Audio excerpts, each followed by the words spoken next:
This is our fucking city. He just shook up the world. I don't even know where you're sitting at.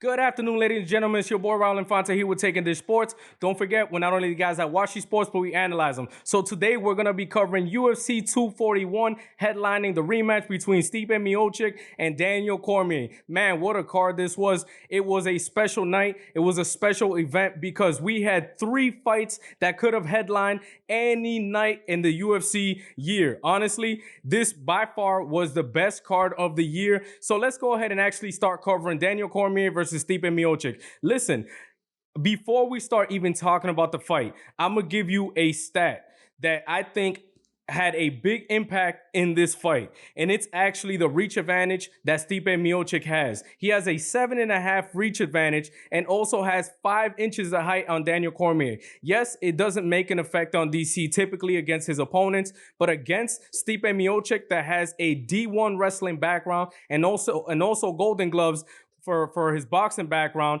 it played a big part, especially later in that fight. So let's start and start covering that first round against Stipe versus Daniel Cormier. So in the first round, I liked what Daniel Cormier was actually doing. He was coming out, he was fighting hands against Stipe. Stipe was actually trying to come out and move around, but Daniel Cormier was doing a great job pushing forward, setting the tone, and actually cutting off the ring. So DC was able to land a lot of clean jabs and a lot of straight rights and a lot of uppercuts. And it seemed like Stipe had a lot of issues reading the punches because Daniel Cormier, yeah, he's a heavy guy, but he is deceptively fast and he's able to get those shots in and close the distance quick. You know, there was a few times that Stipe was able to land his own right hand and a few body shots actually that stopped DC in his tracks. But overall, I thought that Daniel Cormier did a great job opening the round. And then also with 3 minutes into the round, he actually gets a double leg and ends up getting that takedown on Stipe. Minimal damage though. When DC was working on the ground with the ground and pound, there was a thing that Stipe was doing to evade the blows. And he was actually rolling with the punches.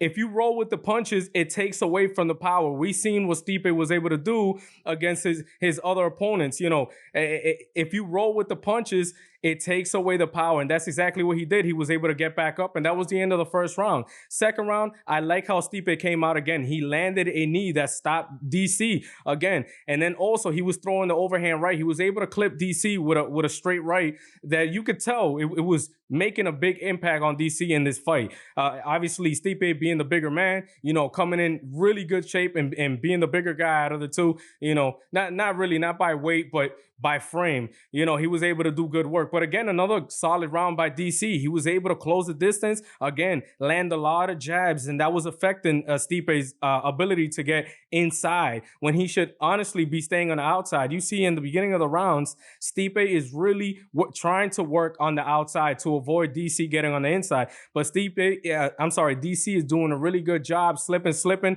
utilizing that jab, utilizing that overhand right. And one thing that DC was doing that was really smart was that anytime Stipe would land his own jab, obviously what's he going to do? What any orthodox fighter should do. You throw the jab and then follow it up with the right. DC knows this. So as soon as Stipe Miocic would throw his jab, DC would move to his right, and then Stipe would actually miss over the top. And it happened a lot in this fight. But again, another close round. You know, the second one was a lot closer than the first. I thought DC did a great job, especially with the ground and pound, with the takedown in that first. Second round, a little bit closer, but with about a minute left, DC started pouring it on. He started landing the cleaner shots with the overhand right, with the uppercut with the right hand, and also the jab. He kept putting that jab in the face, and that closed out the second round. Now, in the third round is where things got a little interesting. Stipe Miocic actually took the center of the octagon right in the beginning of the round, and you could see that DC was a little bit uncomfortable with it. You could see that Stipe Miocic was actually landing a lot of clean right hands. And reason why Stipe Miocic was able to do that was because he was fighting smarter this time. He allowing Cormier to close in on him. That's where the fight changing. That's where the reach advantage matters. 7.5 inches is a lot, guys. If you avoid letting a man get on the inside, you avoid damage. And there was one point in that third round that really, really impressed me by Stipe Miocic, and I really think that this was key for him. And it was actually that DC was able to land his jab, catch the neck, and throw the overhand right with the same shot that knocked out Stipe in the first fight. This time, he caught it and did not get knocked out. He kept moving, kept pushing forward as if Daniel Cormier didn't even land that. And we'll show that clip for you guys just to see the comparisons of the shot. It was identical. And it looks like that layoff for Stipe actually helped him out because of the wars that he was in. You know, that layoff, having that break, it looked like his chin recovered a lot better because, again, he was able to withstand the overhand rights by DC and continue pushing forward. Now, moving on, actually, in that same round, Stipe actually was able to secure a takedown on DC, and we all know how difficult it is to get him on the ground. First man to do that was Jon Jones, and as soon as he got it, DC was able to get back up. Same thing with Stipe Miocic. Miocic gets the takedown, DC gets back up, and DC does not like this. He tries to get his own takedown, but Stipe, the wrestler that he is, he stuffs it and gets back up. But it's the mental game, the mental portion, level changes. Give DC things to think about because, like I said, the 1-2 is not always working. So when you level change, it gives them something to think about, right? That closes the third round, and it's getting a little closer. But again, Daniel Cormier is landing the cleaner blows. Every time that you had Stipe landing a jab and a straight right that seemed very impactful, what happened? Daniel Cormier will come back. He'll take his breather. Bang, bang. He'll land the jab. He'll land the overhand right. And it just looked like if there was a round to give Stipe, it was that third round. But who knows? It could be 3-0 DC at this point. Now, the fourth round is where the fight changed. Stipe Miocic uses that 7.5-inch reach advantage to secure the TKO. And I'm going to explain to you exactly how he did that. So it's the same thing as the third round. Stipe Miocic comes out and he takes the center of the octagon, is actually being the aggressor. And what happens? Daniel Cormier, right? He's fighting hands. So he has his body exposed with about 3 minutes into the fight. With 3 minutes left in the fourth round. Miocic goes with a left body hook. Bang. It lands kind of high, but you know what? DC takes it. He's pushing forward, and about 6 or 7 body shots later, you could tell that it was really, really affecting DC. DC did not know what to do because problem is he could throw his jab, but as soon as he tries to throw that overhand right, bang, there DC, what he would do, and he would step to his left and then follow it up with that left hook, right? So Daniel Cormier starts dropping that right hand lower to protect his body. So what does that open? That opens for more jabs from Stipe Miocic. You see his offense working. Eventually, Stipe Miocic, with about a minute left, he lands another body shot and follows it up beautifully with a 1-2, which is a jab in the right hand. Staggered DC. I was shocked, honestly. I wasn't shocked that Stipe was able to land those shots like that. I was more shocked about his ability to be able to TKO DC. So as soon as he hits him with the 1-2, you see DC staggering to the cage. Miocic follows up with 3 straight left hands that drops DC, and that's all she wrote. Herb Dean saw enough to stop that fight. Hopefully, a man can actually prove to beat DC clean, because the last time that we saw Daniel Cormier in this situation, obviously Jon Jones came out popping for steroids. So you know what? Congratulations to Stipe. He was able to bounce back. It was an amazing fight. Nothing taken away from Daniel Cormier. Hopefully he does not retire. I would love to see them run the third fight at heavyweight. I don't think he has to fight Jon Jones again. Honestly, Jon Jones doesn't want to move up. He wants to move down, but I think it'll be really risky. I think Daniel Cormier fights his best at heavyweight. That's why he was undefeated in that division up until this last fight against Stipe. So I think the best thing for him, take some time off, hang out with your family. You know, he is 40 years old, so his body's gonna need to recover. See what adjustments could be made. I would have loved if Daniel Cormier would have used his wrestling more, because I feel like he is superior there. Where obviously with the boxing, he has the disadvantage in the height and the reach. So I think in the next fight, DC will be able to make adjustments, and it'll be another great fight. So that covers that fight right there against DC and Stipe. Again, congratulations to Stipe retaining his heavyweight title that he lost about a year ago. So now we're going to move on to the co-main event of the evening, which is Nate Diaz against Anthony Pettis. And man, this one was also fireworks. I could not wait. Honestly, I was not going to get hyped over Nate Diaz returning until I saw him walking out towards the octagon, and that we got to see this past Saturday. Let me tell you, when he came out, he was fired up. He looked in great shape, and so did Anthony Pettis. First round comes out, and I actually like what Nate Diaz was doing. I always say that his weakness is that he does not check the leg kicks. And we know that Anthony Pettis loves to use those leg kicks. So what does Anthony Pettis do right in the beginning of the fight? He tries to throw leg kicks, but Nate Diaz is being smart. He uses that height advantage to his advantage, right? He's staying on the outside. So when Anthony Pettis was throwing the leg kicks, Nate Diaz was out of range. And you know what? He was missing those shots. And you could see Nate Diaz a few times was actually checking those shots. Whenever Anthony Pettis did get close enough, Nate Diaz was using that, I like to say, the Conor McGregor front kick to create the distance, push Anthony Pettis back again. There was a few times where Anthony Pettis actually caught Nate Diaz clean. And I was a little worried. I'm like, man, maybe this ring rust is going to get to him because Nate Diaz fights really sloppy, guys, right? It looks like he doesn't know what he's doing, but he's a master at whatever the hell he does because it works on other fighters. Right? So I thought the game plan for Nate Diaz, like I said on the last video, was to apply pressure on Anthony Pettis because Pettis does not do well fighting backwards. And similar to Edson Barboza, a kicker, if you close the distance, they cannot kick. And somebody with a BJJ background like Nate Diaz, you get a guy that kicks, you push him forward. Even a push on a man that's throwing a kick can knock him down. And with the ground game that Nate Diaz has, it would be a dangerous situation, even though Anthony Pettis holds his own on the ground as well.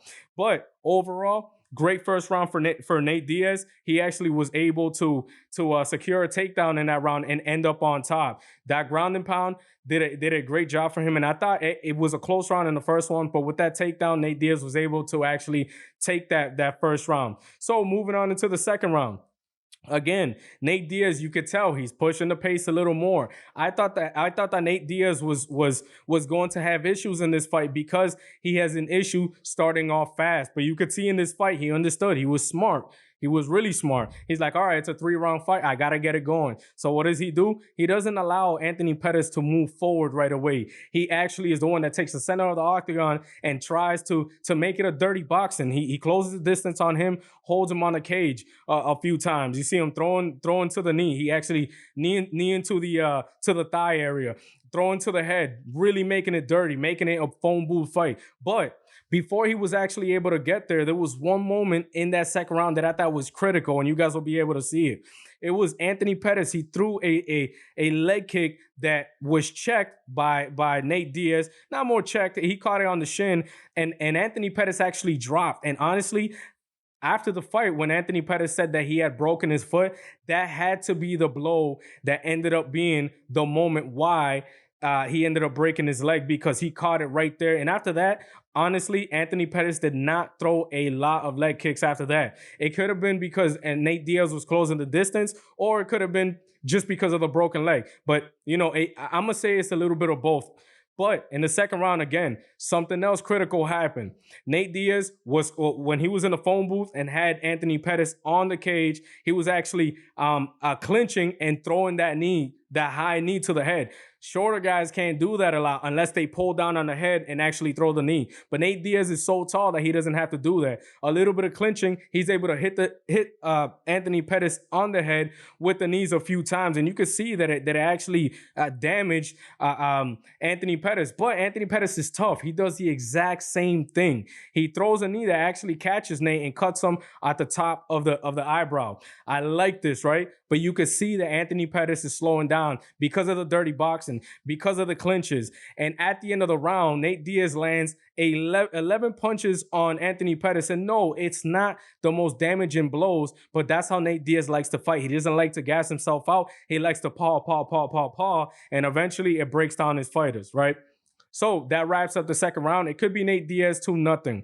Third round starts, and it's the exact same thing, guys. Nate Diaz gets Anthony Pettis going backwards. He gets the clinch and ends up landing a couple beautiful knees. It was 2 knees that landed to the head of Anthony Pettis, had him spinning in circles against the cage. He lands another knee with the left, spins him the other way. Honestly, when I saw Anthony Pettis drop after those knees, I thought it was all she wrote right there, because he did the same thing against Max Holloway and a couple other fighters that he's been TKO'd against.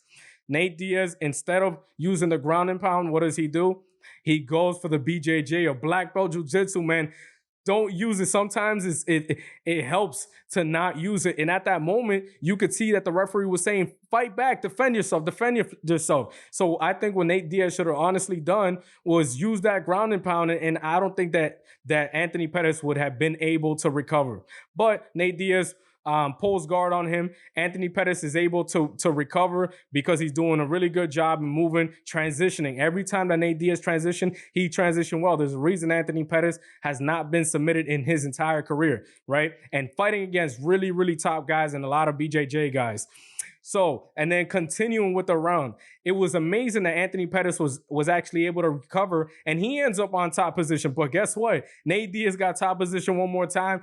Anthony Pettis gets top position one more time. And about with 10 seconds left in the fight, Nate Diaz gets on top and tries to do his work, but that ended up being the fight. I thought that Nate Diaz did enough to win the third round. And honestly, the judges agreed with me because I had Nate Diaz winning maybe 2 rounds or maybe all 3 rounds because how he was able to finish that first round. Second and third rounds, I don't think were close because, again, the punch output was too much by Nate Diaz. The pressure was too much. He smothered Anthony Pettis, and they ultimately got him a unanimous decision.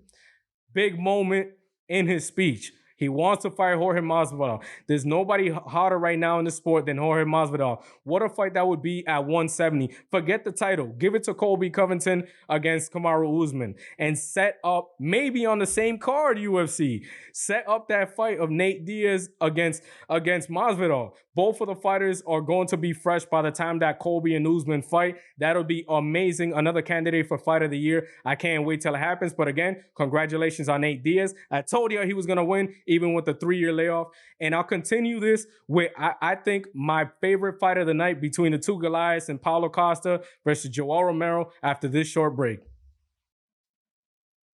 Hey guys, don't forget to like, comment, subscribe, and don't forget to hit that bell button for more notifications. So with that being said, we're going to continue on with UFC 241 with Yoel Romero against Paulo Costa. This was my favorite fight of the night. Reason being is because typically when you have two massive punchers the way that they are, it typically is not a fun fight. It's a boring fight. A lot of fighters are tentative that way, but they lived up to the hype, and I was extremely excited. My heart was racing so much. I was pounding a lot of waters that night when I was watching that fight because of the excitement.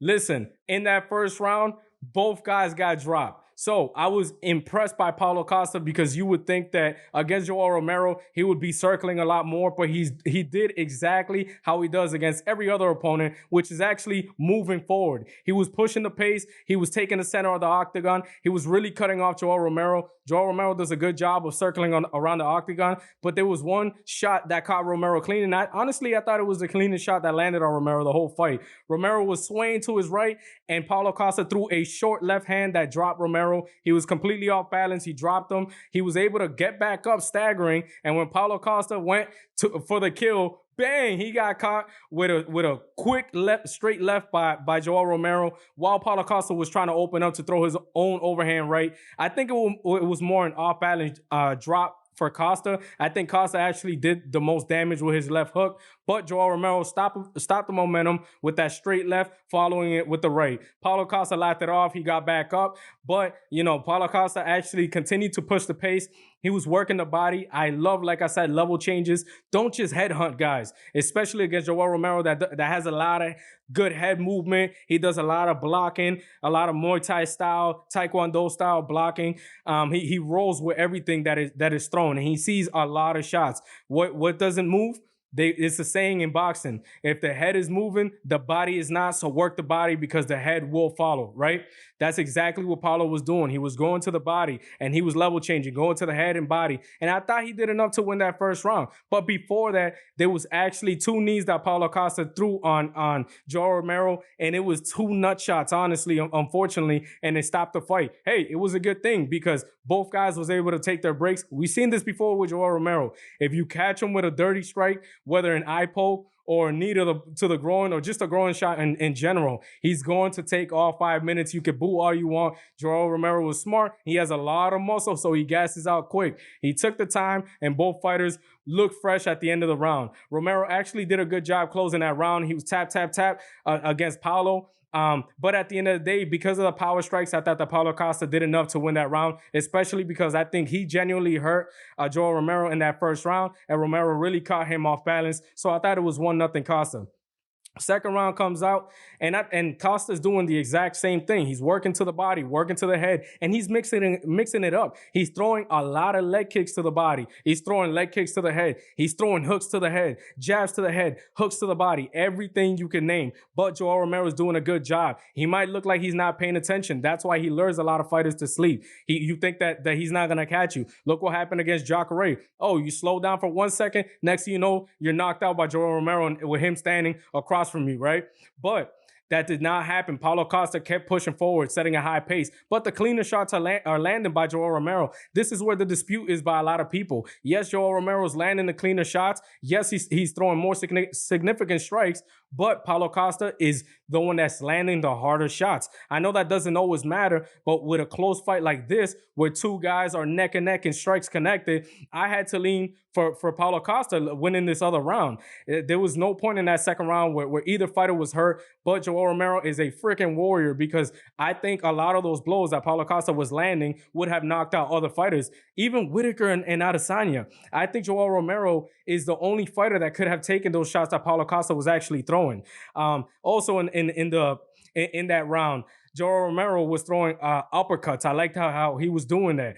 He was throwing a lot of different weird shots that, again, only really he could throw. And then to end that second round, Paulo Costa actually lands a takedown. But like I said, it was right at the end of the round. No damage was done. And right there, the second round ends. You go to the third round. And this was the round that I thought that Joel Romero actually did his best work.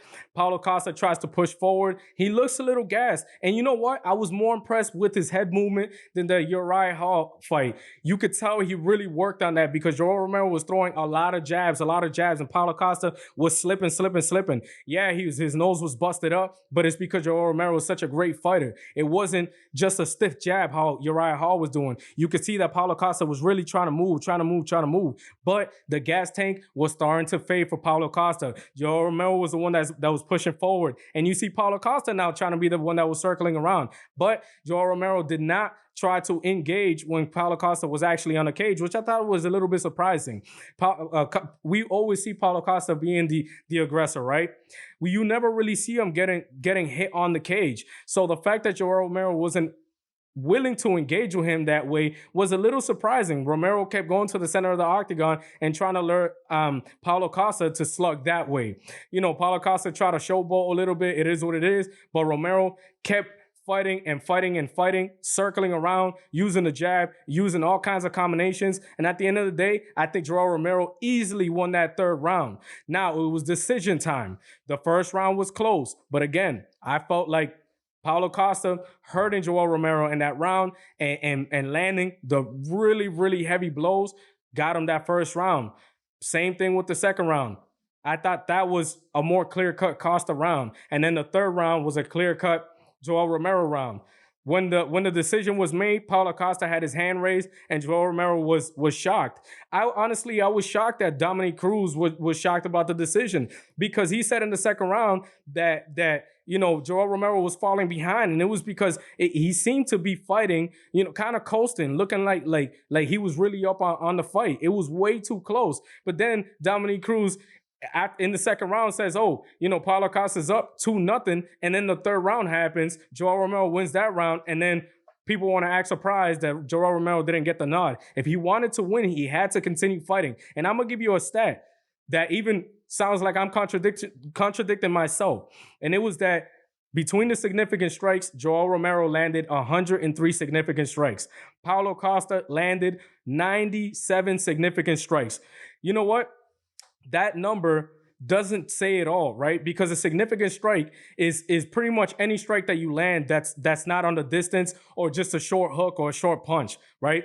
Paulo Costa snapped Joel Romero's head back too many times. He was hitting him to the body on the cage too many times. Joel Romero caught a nasty head kick that didn't even budge him. But with those blows, I thought that he did enough to win the fight. And honestly, I'm excited for him to attend that fight between Adesanya and Robert Whittaker, because I think he could hold his own against those two fighters in the first few rounds. But in a 5-round fight, Costa's really going to have to work on his cardio, or maybe pacing himself like Joel Romero did against Whittaker, those two fights, because clearly he has issues with that gas tank. And Israel Adesanya proved it in his last fight against Gastelum that he could fight 5 rounds, and so has Robert Whittaker. There's no denying that. But again, I'm excited to see what the UFC does after Adesanya against Robert Whittaker, which is going to be a massive fight as well. So with that, we're actually going to move on to the next fight, which was Benitez versus Yusuff. What a fight that was, yes, it was short-lived, but there was so much action.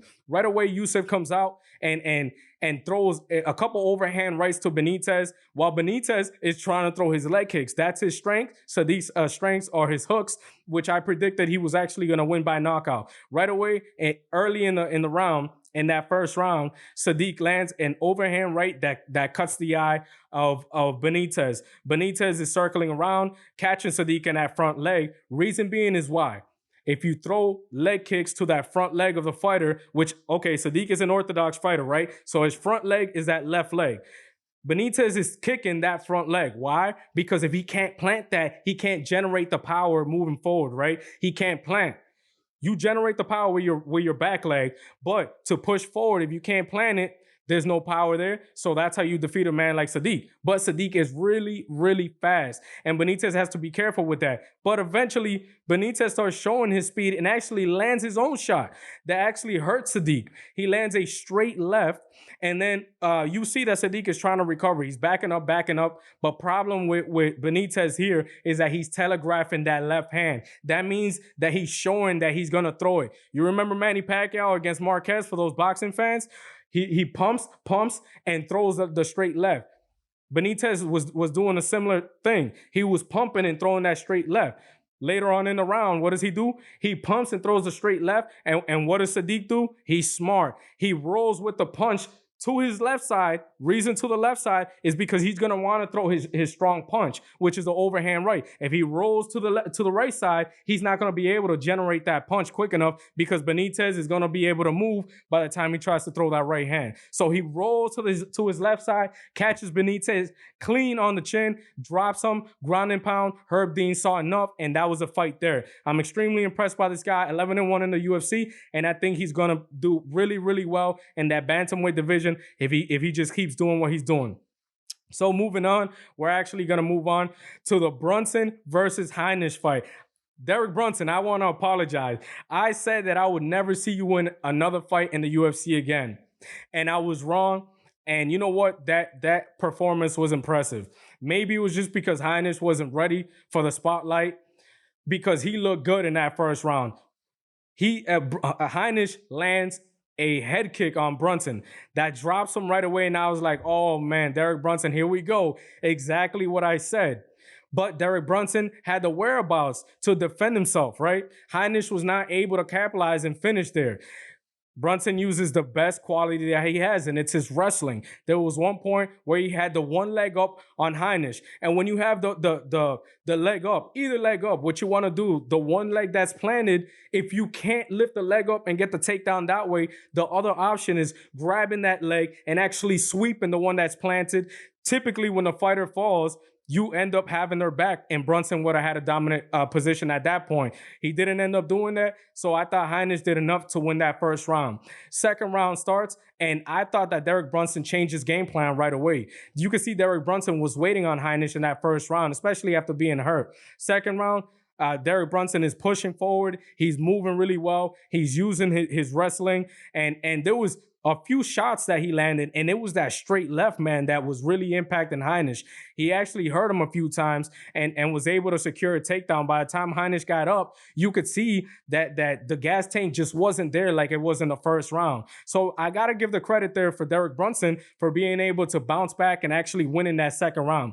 Third round comes around, and again, Heinisch looks even more tired than that second round. So Derek Brunson's able to get a takedown, and you know what? At this point, Heinisch is not even trying to stuff the takedown. He's not even trying to sprawl. So Derek Brunson's able to utilize his wrestling there, and eventually outpoint Heinisch. And again, congratulations to Derek Brunson, because he stuck to his guns. He pushed the pace later on in the fight. He wasn't overly emotional. He stayed composed, which is a big thing for him. Sometimes he tries to get out of there in that first round. He took his time. Took his time in the first round, recovered, took his time in the second round, pushing the pace, and took his time in that third round, utilizing his wrestling game. So congratulations to him. You know what?